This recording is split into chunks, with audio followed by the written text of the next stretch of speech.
Avramopoulos. Thank you, Chair.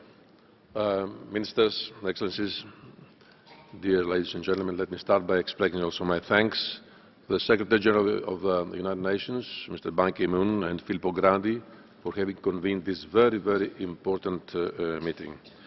We all know, and it was said before, that the situation in Syria is still unstable, and Syrian refugees have no other choice than to flee war and terror. As we all know, managing flows of refugees is a global responsibility, and that is why we are all here today. In this context, I would first like to commend the neighboring countries that spoke earlier for hosting millions of Syrian refugees and for continuing to do so relentlessly.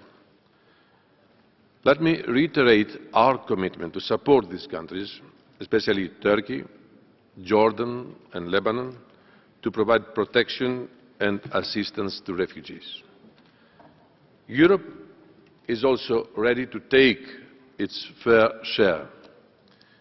We have come a long way from where we were only 1 year ago. While several European countries have been resettling refugees directly for years, in July 2015, the 28 member states, together with Norway, Switzerland, Iceland and Liechtenstein, have set up the first ever EU resettlement scheme for 22,504 people in need of international protection. It has led to a first-time engagement of 10 new resettling countries within the European Union. Until mid-March, 4,555 people from Jordan, Lebanon and Turkey were resettled in this framework to 11 states. At this point, I would like to commend the efforts made by Germany. I can tell you, living the situation from inside, that Germany has shown the way to other countries, because Germany really means when the country speaks about solidarity and responsibility.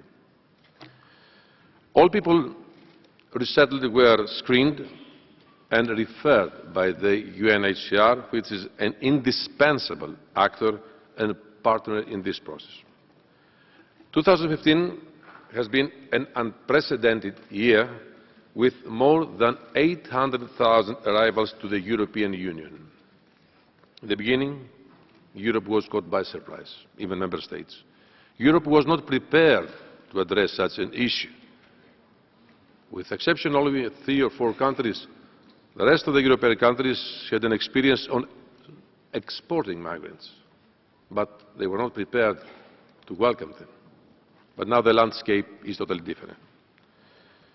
And we should not also forget the others, not only the 800,000, the ones that lost their lives on their way to Europe. On March 17 and 18, Europe and Turkey, as you know, reached an agreement to better manage the migratory flows. Its overall objective is to break the pattern of smugglers exploiting refugees and migrants and risking their lives. But if we want to effectively close the back door to irregular and dangerous migration routes, we have to open a safe and legal window. That is why Europe will step up its efforts to open legal ways for Syrian refugees to come to Europe from Turkey directly and safely. In terms of pledges, approximately 18,000 places remain available in the context of the EU resettlement scheme.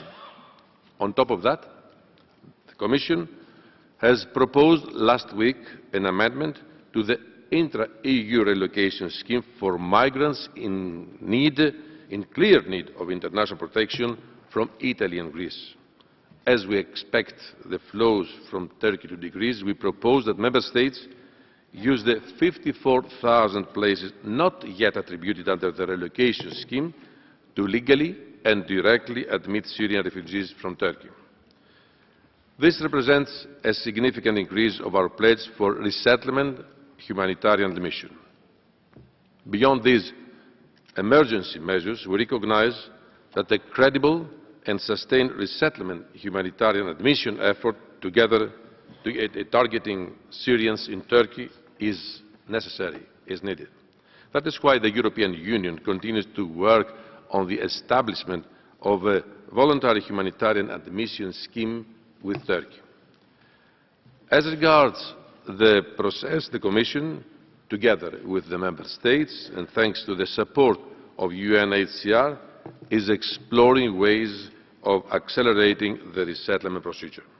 In the meantime, we are confronted with considerable differences between national resettlement programs and practices.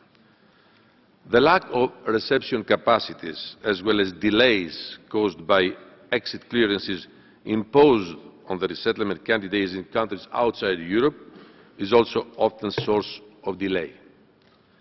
To address these challenges, the Commission is facilitating the exchange of practices and operational cooperation for activities such as field selection missions, pre-departure programs, transfer of refugees, arrival procedures and reception arrangements. Our objective is to set up a stronger and more coordinated resettlement system at EU level. It would allow upscaling our resettlement efforts through common rules and procedures for participating states. We should not be reinventing the wheel, so we should learn from and exchange best practices. But most importantly, we need to step up delivery and foster political will.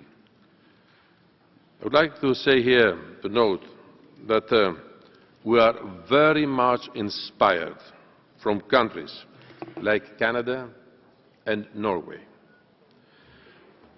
Ladies and gentlemen, this needs to get done at a global scale. We all mentioned it today. The migration and refugee crisis is a global challenge and requires a global response. I'm sure you share this point of view with me, that this era will be qualified in the future as the era of human mobility, because it's not only what's happening in this part of the world, but also we have climatological changes, geostrategic problems, so we must be very well prepared for that.